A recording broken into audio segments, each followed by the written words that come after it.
Good afternoon, Kipsters. I hope you enjoyed Miss Dillon's reading of Chapter 4 from Harry Potter and the Sorcerer's Stone. Today, me and Bobo the cat are going to read Chapter 5, which is called Diagon Alley. Harry woke up the next morning. Although he could tell it was daylight, he kept his eyes shut tight. It was a dream, he told himself firmly. I dreamed a giant called Hagrid came to tell me I was going to a school for wizards. When I open my eyes, I'll be at home in my cupboard. There was suddenly a loud tapping noise. And there's Aunt Petunia knocking on the door, Harry thought, his heart sinking. But he still didn't open his eyes. It had been such a good dream. Tap, tap, tap. All right, Harry mumbled. I'm getting up. He sat up, and Hagrid's heavy coat fell off him. The hut was full of sunlight. The storm was over. Hagrid himself was sleeping on a collapsed sofa, and there was an owl rapping its claw on the window, a newspaper held in its beak. Harry scrambled to his feet, so happy he felt as though a large balloon was swelling inside him. He went straight to the window and jerked it open. The owl swooped in and dropped the newspaper on top of Hagrid, who didn't wake up. The owl then fluttered onto the floor and began to attack Hagrid's coat. Don't do that! Harry tried to wave the owl out of the way, but it snapped its beak fiercely at him and carried on scavenging the coat. Hagrid, Harry said loudly, there's an owl. Pay him. Hagrid grunted into the sofa. What? He wants payin' for delivering the paper. Look in the pockets. Hagrid's coat seemed to be made of nothing but pockets. Bunches of keys and slug pellets, balls of string, mint humbugs, and tea bags. Finally, Harry pulled out a handful of strange-looking coins. Give him 5 nuts, Hagrid said sleepily. Nuts? The little bronze ones. Harry counted out 5 little bronze coins, and the owl held out its leg so he could put the money into a small leather pouch tied to it. Then it flew off through the open window. Hagrid yawned loudly, sat up and stretched. Best be off, Harry. Lots to do today. Gotta get up to London and buy all your stuff for your school. Harry was turning over the wizard coins and looking at them. He had just thought of something which made him feel as though the happy balloon inside him had got a puncture. Hagrid? Said Hagrid, who was pulling on his huge boots. I haven't got any money, and you heard Uncle Vernon last night. He won't pay for me to go and learn magic. Don't worry about that, said Hagrid, standing up and scratching his head. Do you think your parents didn't leave you anything? But if their house was destroyed, they didn't keep their gold in the house, boy. Nah, first, for us, we gotta go to Gringotts, Wizard's Bank. Have a sausage, they're not bad cold, and I wouldn't tell ya, a bitter old birthday cake neither. Wizards have banks? Just one, Gringotts, run by goblins. Harry dropped the bit of sausage he was holding. Goblins? Yeah, so you'd be mad to try to rob it. I'll tell you that. Never mess with goblins, Harry. Gringotts is the safest place in the world for anything you want to keep safe, except maybe Hogwarts. As a matter of fact, I gotta visit Gringotts anyways, for Dumbledore. Hogwarts business. Hagrid drew himself up proudly. He usually gets me to do important stuff for him. Fetching you, getting things from Gringotts. Knows he can trust me, see? Got everything? Come on then. Harry followed Hagrid out to the rock. The sky was quite clear now, and the sea gleamed in the sunlight. The boat Uncle Vernon had hired was still there, with a lot of water in the bottom after the storm. How'd you get here? Harry asked, looking around for another boat. Flew, said Hagrid. Flew? Yeah, but we'll go back this way. Not supposed to use magic. Now I've gotcha. They settled into the boat, Harry still staring at Hagrid, trying to imagine him flying. Seems a shame to row, though, said Hagrid, giving Harry another sideways look. If I were to speed things up a bit, you wouldn't mind not mentioning it at Hogwarts. Of course not, said Harry, eager to see more magic. Hagrid pulled out the pink umbrella again, tapped it twice to the side of the boat, and they sped off towards land. Why would you be mad to try and rob Gringotts? Harry asked. Spells, enchantments, said Hagrid, folding his newspaper as he spoke. They say there's dragons guarding the high-security vaults, and then you got to find your way. Gringotts is hundreds of miles under London, see? Deep under the underground. You'd die of hunger trying to get out, even if you managed to get your hands on some. Harry sat and thought about this while Hagrid read his newspaper, the Daily Prophet. Harry learned from Uncle Vernon that people liked to be left alone while they did this, but it was difficult. He had never had so many questions in his life. Ministry o' Magic, messing things up as usual, Hagrid muttered, turning the page. There's a Ministry of Magic? Harry asked. Before he could stop himself, of course, said Hagrid. They wanted Dumbledore for minister, of course, but he'd never leave Hogwarts. So old Cornelius...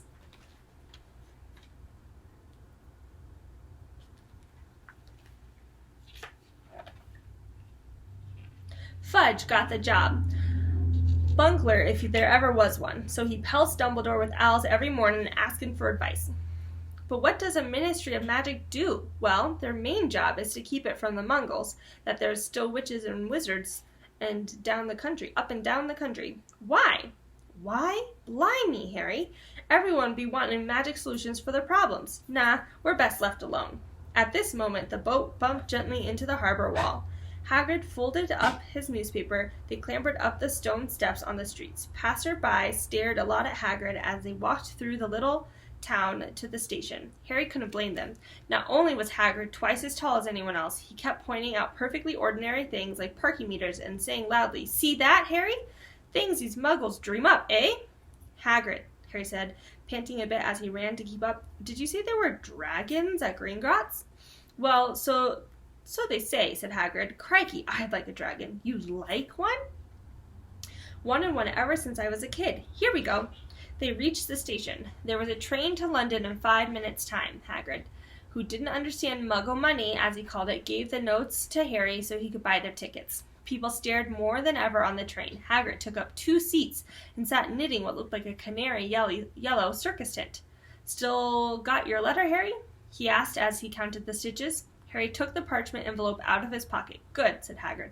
"There's a list there of everything you need." Harry unfolded the second piece of parchment paper he hadn't noticed the night before and read, "Hogwarts, School of Witchcraft and Wizardry. Uniform. First years will require 3 sets of plain robes, black, 1 plain pointed hat, black, for day wear, 1 pair of protective gloves, dragon hide or similar, 1 winter cloak, black, silver fastenings. Please note that all pupils' clothes should carry name tags. Sets of books.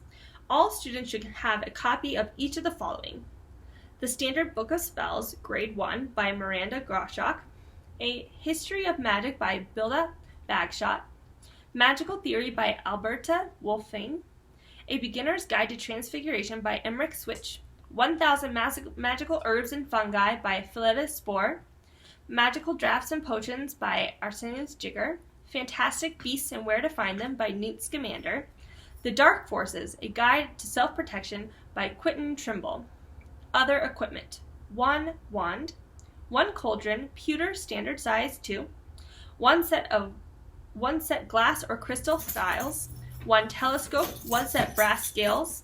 Students also may bring on an owl or a cat or a toad. Parents are reminded that first years are not allowed their own broomsticks. "Can we buy all this in London?" Harry wondered aloud. "If you know where to go," said Hagrid. Harry had never been to London before. Although Hagrid seemed to know where he was going, he obviously was not used to getting there the ordinary way. He got stuck in the ticket barrier on the underground and...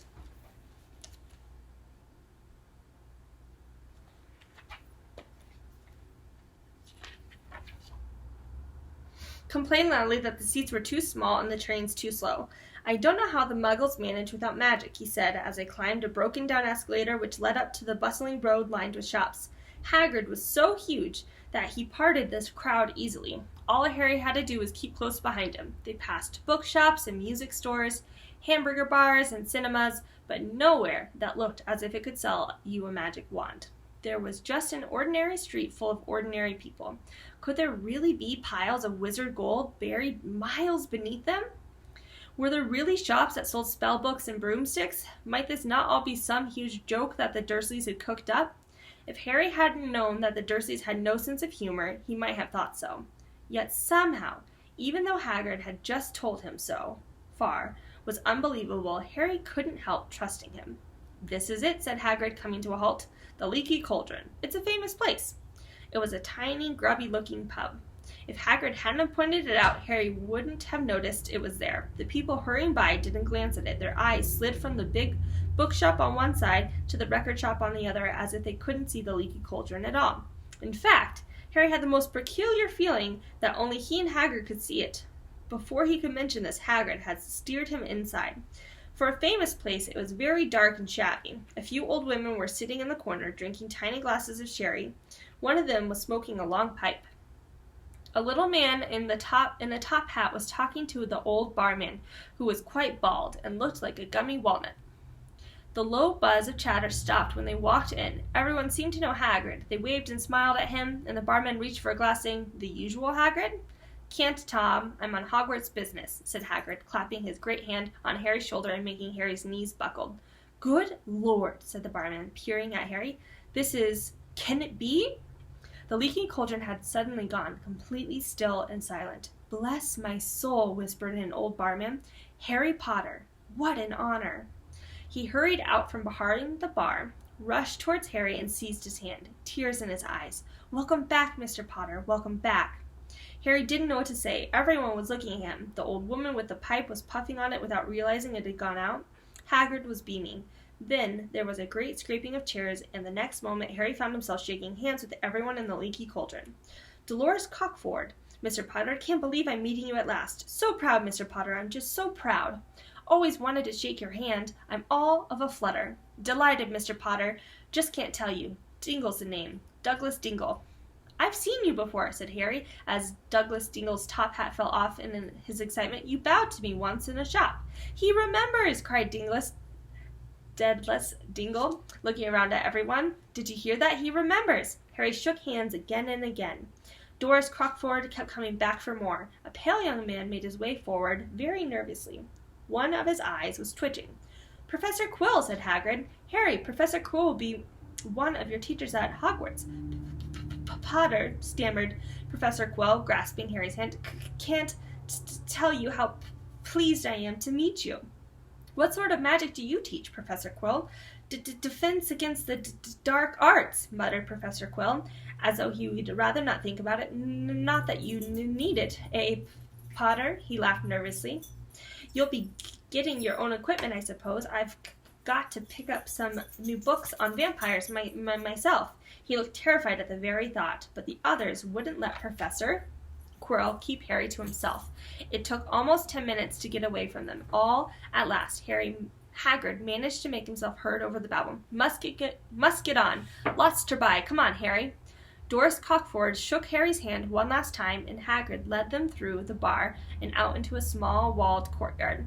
There were nothing but a dustbin and a few weeds. Hagrid grinned at Harry. "Told ya, didn't I? Told ya you was famous. Even Professor Quirrell was trembling to meet ya. Mind you, he's usually trembling. Is he always that nervous? Oh yeah, poor bloke. Brilliant mind. He was fine while he was studying out of books, but when he took a year off to get some first-hand experience, they say he met vampires in the Black Forest, and they're a nasty bit of trouble with a hag. Never been the same since. Scared of students, scared of his own subject. Now, where's my umbrella? Vampires? Hags?" Harry's head was swimming. Hagrid, meanwhile, was counting the bricks in the wall above the dustbin. 3, 2, 3 up, 2 across, he muttered. "Right. Stand back, Harry." He tapped the wall 3 times with the point of his umbrella. The brick he touched quivered. It wriggled. In the middle, a small hole appeared. It grew wider and wider. A second later, they were facing an archway large enough even for Hagrid. An archway on a cobblestone street which twisted and turned out of sight. "Welcome," said Hagrid, "to Diagon Alley." He grinned at Harry's amazement. They stepped through the archway. Harry looked quickly over his shoulder and saw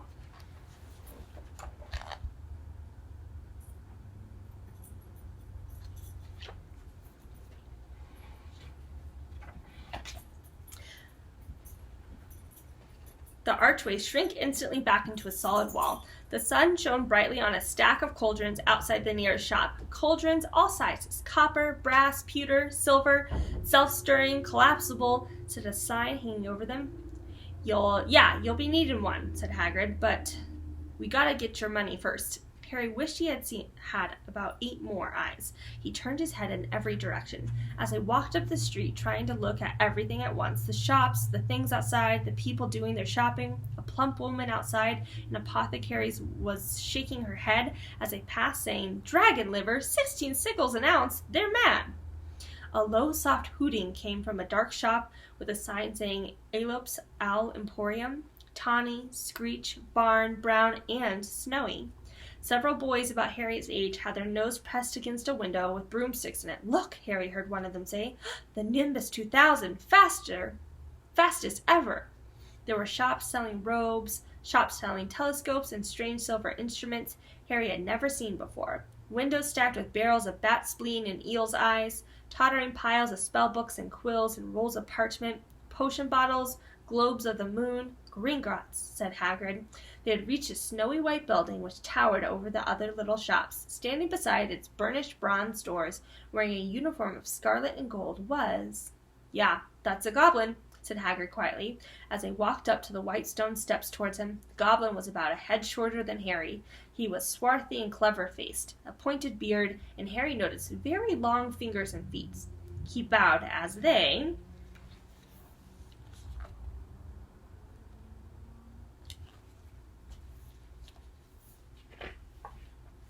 walked inside. Now they were facing a second pair of doors, silver this time, with words engraved upon them. "Enter, stranger, but take heed of what awaits the sin of greed. For those who take but do not earn must pay most dearly in their turn. So if you seek beneath our floors a treasure that was never yours, thief, you have been warned. Beware of finding more than treasure there." "Like I said, you'd be mad to try and rob it," said Hagrid. A pair of goblins bowed them through the silver doors, and they were in a vast marble hall. About 100 more goblins were sitting on high stools behind a long counter, scribbling in large ledgers, weighing coins on brass scales, examining precious stones through eyeglasses. There were too many doors to count leading off the hall, and yet more goblins were showing people in and out of these. Hagrid and Harry made for the counter. "Morning," said Hagrid to a free goblin. "You've come to take money out of Mr. Harry Potter. We've come to take money out of Mr. Harry Potter's safe. You have his key, sir?" "Got it here somewhere," said Hagrid, as he started emptying his pockets onto the counter. Scattering a handful of moldy dog biscuits over the goblin's book numbers, the goblin wrinkled his nose. Harry watched the goblin from on their right, weighing a pile of rubies as big as glowing coals. "Got it," said Hagrid, at last holding up a tiny golden key. The goblin looked at it closely. "That seems to be in order. And I've got a letter here from Professor Dumbledore," said Hagrid, importantly, throwing out his chest. "It's about the you-know-what in Vault 713. The goblin read the letter carefully. "Very well," he said, handing it back to Hagrid. "I will have someone take you down to both vaults. Griphook." Griphook was yet another goblin. Once Hagrid had crammed all the dog biscuits back into his pocket, he and Harry followed Griphook towards the doors leading off the hall. "What's you-know-what in Vault 713? asked Harry. "Can't tell you that," said Hagrid mysteriously. "Very secret. Hogwarts business. Dumbledore's trusted me more, and my job's worth to tell you that." Griphook held the door open for them. Harry, who had expected more marble, was surprised. They were in a narrow stone passageway lit with flaming torches. It sloped steeply downwards, and there was a little railway tracks on the floor. Griphook whistled, and a small cart came hurtling up the tracks towards them. They climbed in, Hagrid with some difficulty, and were off. At first they just hurtled through a maze of twisting passages. Harry tried to remember left, right, left, middle fork, right, left, but it was impossible. The rattling cart seemed to know its own way. Because Griphook wasn't steering, Harry's eyes stung as the cold air rushed past them, but he kept them wide open. Once he thought he saw a burst of fire at the end of a passage and twisted around to see if it was a dragon, but too late. They plunged even deeper, passing an underground lake where huge stalactites and stalagmites grew from the ceiling and the floor. I never know, Harry called out to Hagrid of the noise. "What's the difference between a stalagmite and a stalactite?" "Stalagmite's got an M in it," said Hagrid, "and don't ask me questions just now. I think I'm going to be sick." He did look very green, and when the cart stopped at last beside a small door in the passageway, Hagrid got out and had to lean against the wall to stop his knees trembling. Griphook unlocked the door. A lot of green smoke came billowing out, and as it cleared, Harry gasped. Inside there were mounds of gold coins, columns of silver, heaps of little brown nuts. All yours, smiled Hagrid. All Harry's. It was incredible. The Dursleys couldn't have known about this, or they would have had it from him faster than blinking. How often had they complained how much Harry cost them to keep? And all the time there had been a small fortune belonging to him, buried deep under London. Hagrid helped Harry pile some of it into a bag. The gold ones are galleons, he explained. 17 silver sickles to a galleon, and 29 nuts to a sickle. It's easy enough, right? That should be enough for a couple of terms. We'll keep the rest safe for ya. He turned to Griphook. Vault 713 now, please. And can we move more slowly? Only one speed, said Griphook.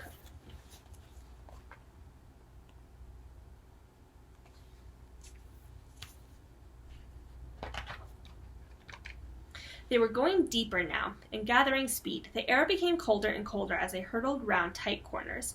They were rattling over an underground ravine, and Harry leant over the side to try and see what was down at the dark bottom, but Hagrid groaned and pulled him back by the scruff of his neck.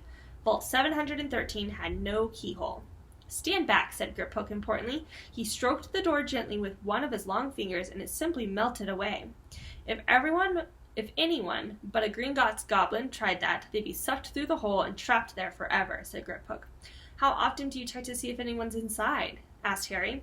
About once every 10 years, said Griphook with a rather nasty grin. Something really extraordinary had to be inside this top secret vault. Harry was sure, and he leaned forward eagerly, expecting to see fabulous jewels, or at the very least, but at first he thought it was empty. Then he noticed a grubby little package wrapped in brown paper lying on the floor. Hagrid picked it up, tucked it deep inside his coat.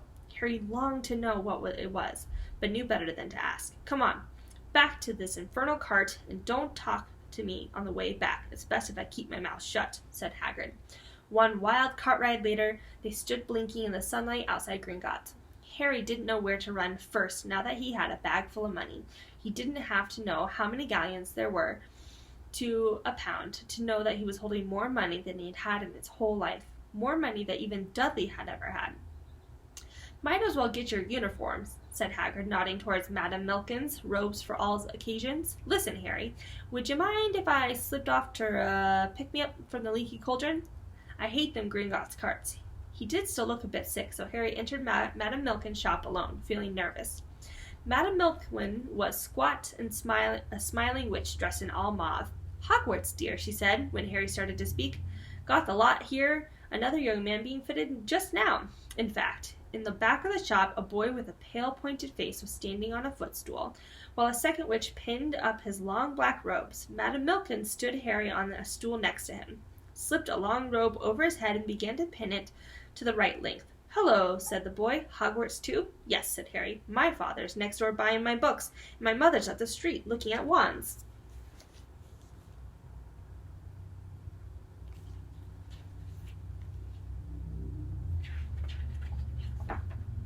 Said the boy. He had a bored, drawling voice. Then I'm going to drag them off to look at racing brooms. I don't see why first years can't have their own. I think I'll bully father into getting me one, and I'll smuggle it in somehow. Harry was strongly reminded of Dudley. Have you got your own broom? The boy went on. No, said Harry. Play Quidditch at all? No, said Harry again, wondering what on earth Quidditch could be. I do. My father says it's a crime if I'm not picked to play for my house, and I must say I agree. Know what house you'll be in yet? No, said Harry, feeling more stupid by the minute. Well, no one really knows until they get there, do they? But I know I'll be in Slytherin. All our family have been. Imagine being in Hufflepuff. I think I'd leave, wouldn't you? Said Harry, wishing he could say something a bit more interesting. I say, look at that man, said the boy suddenly, nodding towards the front window. Hagrid was standing there, grinning at Harry and pointing at 2 large ice creams to show he couldn't come in. That's Hagrid, said Harry, pleased to know something the boy didn't. He works at Hogwarts. Oh, said the boy. I've heard of him. He's a sort of servant, isn't he? He's the gameskeeper, said Harry. He was liking the boy less and less every second. Yes, exactly. I heard he's sort of a savage, lives in a hut in the school's grounds, and every now and then he gets drunk, tries to do magic, and ends up setting his fire to his bed. I think he's brilliant, said Harry coldly. Do you? Said the boy with a slight sneer. Why, is he with you? Where are your parents? They're dead, said Harry shortly. He didn't feel much like going into the matter with this boy. Oh, sorry, said the other, not sounding sorry at all. But they were our kind, weren't they? They were a witch and a wizard, if that's what you mean. I really don't think they should let in the other sort, do you? They're just not the same. They've never been brought up to know our ways. Some of them have never even heard of Hogwarts until they get their letter. Imagine! I think they should keep it in the old wizarding families. What's your surname, by the way?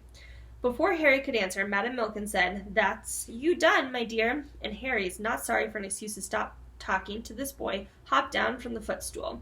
Well, I'll see you at Hogwarts, I suppose, said the drawling boy. Harry was rather quiet as he ate his ice cream. Hagrid had brought him chocolate and raspberry with chopped nuts. What's up? Said Hagrid. Nothing, Harry lied.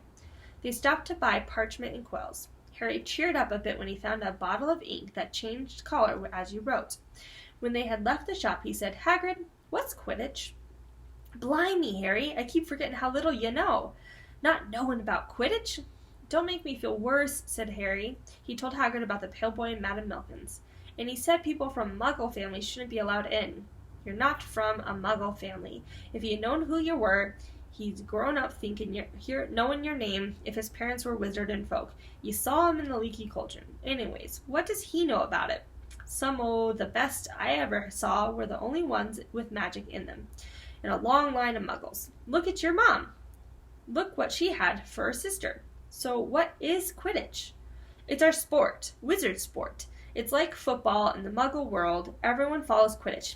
Played up in the air on broomsticks, and there's 4 balls. Sorta hard to explain the rules. And what are Slytherin and Hufflepuff? Schoolhouses. There's 4. Everyone says Hufflepuff is a lotto duffers, but I bet I'll be in Hufflepuff, said Harry gloomily. Better Hufflepuff than Slytherin, said Hagrid darkly. There's not a single witch or wizard who went bad who wasn't in Slytherin. You know who was one. You know who was at Hogwarts? Years and years ago, said Hagrid. They brought Harry's school books in the shop called Flourish and Blotts, where the shelves were stacked to the ceiling with books as large as paving stones, bound in leather, books the size of postage stamps covered in covers of silk, books full of peculiar symbols, and a few books with nothing in them at all. Even Dudley, who never read anything, would have been wild to get his hands on some of these.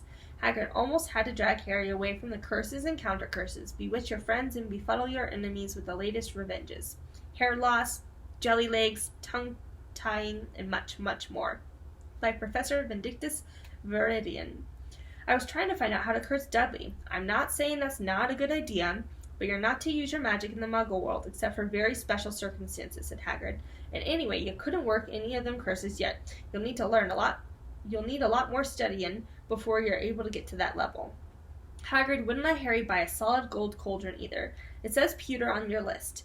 But they got a nice set of scales for weighing potion ingredients and a collapsible brass telescope. Then they visited the apothecary's, which was fascinating enough to make up for its horrible smell, a mixture of bad eggs and rotten cabbage. Barrels of slimy stuff stood on the floor, jars of herbs, dried roots, and bright powders lined the walls. Bundles of feathers, strings of fangs, and snarled claws hung in the ceiling. While Hagrid asked the man behind the counter for a supply of some basic potion ingredients for Harry, Harry himself examined silver unicorn horns at 21 galleons each, and minuscule, glittery black beetle eyes, 5 nuts a scoop. Outside the apothecary's, Hagrid checked Harry's list again. Just your one left. Oh, yeah, and I still haven't gotten you a birthday present. Harry felt himself go red. You don't have to. I know I don't have to. Tell you what, I'll get your animal. Not a toad. Toads went out of fashion years ago. You'd be laughed at. And I don't like cats. They make me sneeze. I'll get you an owl. All the kids want owls. They're dead useful, carrying your post and everything. 20 minutes later, they left Alep's Owl Emporium, which had been dark and full of rustling and flicking jewel-bright eyes. Harry now carried a large cage which held a beautiful snowy owl, fast asleep with her head under her wing. He couldn't stop stammering his thanks, sounding just like Professor Quirrell. Don't mention it, said Hagrid gruffly. Don't expect you had a lot of presents from the Dursleys. Just Ollivanders left now. Only place for wands, Ollivanders, and you gotta have the best wand. A magic wand. This was what Harry had been really looking forward to. The last shop was narrow and shabby. Peeling gold letters over the door read Ollivanders, makers of fine wands since 382 BC. A single wand lay on a faded purple cushion in the dusty window. A tinkling bell rang somewhere in the depths of the shop as they stepped inside. It was a tiny place, empty except for a single spindly chair which Hagrid sat on to wait. Harry felt strangely as though he had entered a very strict library. He swallowed a lot of new questions which had just occurred to him and looked instead at the thousands of narrow boxes piled neatly right up to the ceiling. For some reason the back of his neck prickled. The very dust and silence in here seemed to tingle with some secret magic. "Good afternoon," said a small, soft voice. Harry jumped. Hagrid must have jumped too, because there was a loud crunching noise as he quickly got off the spindly chair. The old man was standing before them, his wide, pale eyes shining like moons through the gloom of the shop. "Hello," said Harry awkwardly. "Ah, yes," said the man. Yes. I thought I'd be seeing you soon. Harry Potter." It wasn't a question. You have your mother's eyes. It seems only yesterday she was in here herself buying her first one. 10¼ inches long, swishy, made of willow. Nice wand for charm work. Mr. Ollivander moved closer to Harry. Harry wished he could blink. Those silvery eyes were a bit creepy. Your father, on the other hand, favored a mahogany wand, 11 inches, pliable, a little more power and excellent for transfigurations. Well, I say your father favored it. It really is the wand that chooses the wizard, of course. Mr. Ollivander had come so close that he and Harry were almost nose to nose. Harry could see himself reflected in those misty eyes. And that's where Mr. Ollivander touched the lightning scar on Harry's forehead with a long white finger. "I'm sorry to say I sold the wand that did that," he said softly. 13½ inches. Powerful wand. Very powerful. And in the wrong hands, well, if I'd known what the wand was going to do to the world. He shook his head, and then to Harry's relief spotted Hagrid. "Rumpus Hagrid! How nice to see you again. Oak, 16 inches. Rather bendy, wasn't it?" "It was, sir, yes. Good wand, that one, but I suppose they snapped it in half when you got expelled," said Mr. Ollivander suddenly stern. Yes, they did. Yes," said Hagrid, shuffling his feet. "I've still got the pieces, though," he added brightly. But you don't use them," said Mr. Ollivander sharply. "Oh, no, sir," said Hagrid quickly. Harry noticed he gripped his pink umbrella very tightly as he spoke. Said Mr. Ollivander, giving Hagrid a piercing look. "Well now, Mr. Potter, let me see." He pulled out a long tape measure with silver markings out of his pocket. "Which is your wand arm?" Well, I'm right-handed," said Harry. "Hold out your arm. That's it." He measured Harry from shoulder to finger, then wrist to elbow, shoulder to floor, knee to armpit, around his head. As he measured, he said, "Every Ollivander wand has a core of a powerful magical substance, Mr. Potter. We use unicorn hairs, phoenix tails, and heartstrings of dragons. No two Ollivander wands are the same, just as no two unicorns, dragons, or phoenixes are quite the same. And of course, you will never get such good results with another wizard's wand." Harry suddenly realized that the tape measure, which had been measuring between his nostrils, was doing this on its own. Mr. Ollivander was flitting around the shelves, taking down boxes. "That will do," he said, and the tape measure crumpled into a heap on the floor. "Right then, Mr. Potter, try this one. Beechwood and dragon's heartstrings, 9 inches, nice and flexible. Just take it and give it a wave." Harry took the wand and, feeling foolish, waved it around a bit, but Mr. Ollivander snatched it out of his hand almost at once. "Maple and phoenix feather, 7 inches, quite whippy. Try." Harry tried, but he had hardly raised a wand when it, too, was snatched back by Mr. Ollivander. No. Here, ebony and unicorn hair, 8½ inches, springy. Go on, try it." Harry tried and tried. He had no idea what Mr. Ollivander was waiting for. The pile of tried wands was mounting higher and higher on the spindly chair, but the more wands Mr. Ollivander pulled from the shelves, the happier he seemed to become. "Tricky customer, eh? Not to worry, we'll find the perfect match here somewhere. I wonder now." Yes, why not? Unusual combination. Holly and phoenix feather. 11 inches, nice and supple. Harry took the wand. He felt a sudden warmth in his fingers. He raised the wand above his hand, brought it swishing down through the dusty air, and a stream of red and gold sparks shot from the end like a firework, throwing dancing spots of light onto the walls. Hagrid whooped and clapped. Mr. Ollivander cried, "Oh, bravo! Yes, indeed! Oh, very good!" Well. How curious. How very curious. He put Harry's wand back into its box and wrapped it in brown paper, still muttering, curious, curious. Sorry, said Harry, but what's curious? Mr. Ollivander fixed Harry with his pale stare. I remember every wand I've ever sold, Mr. Potter. Every single wand. It so happens that the phoenix whose tail feather is in your wand gave another feather. Just one other. It is very curious indeed that you should be destined for this wand when its brother... Why, its brother gave you that scar. Harry swallowed.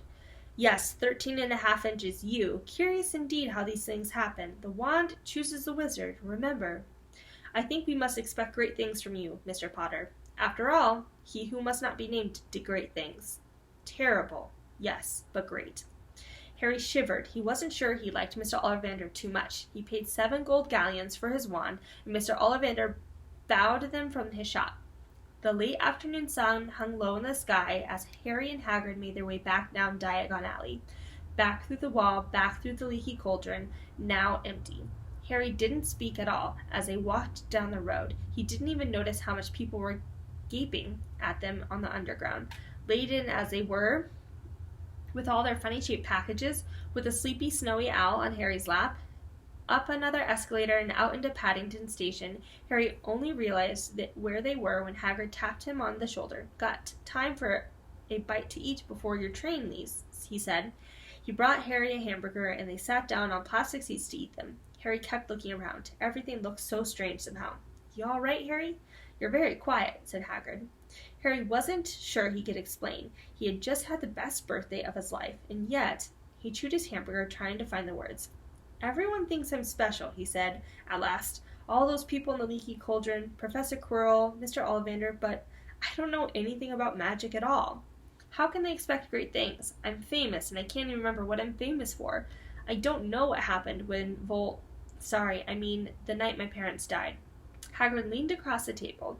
Behind the wild beard and eyebrows he wore a very kind smile. Don't you worry, Harry. You'll learn fast enough. Everyone starts at the beginning at Hogwarts. You'll be just fine. Just be yourself. I know it's hard. You've been singled out, and that's always hard. But you'll have a great time at Hogwarts. I did. Still do, as a matter of fact. Hagrid helped Harry onto the train that would take him back to the Dursleys, then handed him an envelope. Your ticket for Hogwarts, he said. 1st of September, King's Cross Station. It's all on your ticket. Any problems with the Dursleys, send me a letter with your owl. She'll know where to find me. See you soon, Harry. The train pulled out of the station. Harry wanted to watch Hagrid until he was out of sight. He rose in his seat and pressed his nose against the window. But he blinked and Hagrid was gone. All right, Kipsters. Have a good afternoon, and I'll have you listening to Miss Dillon for Chapter 6 soon.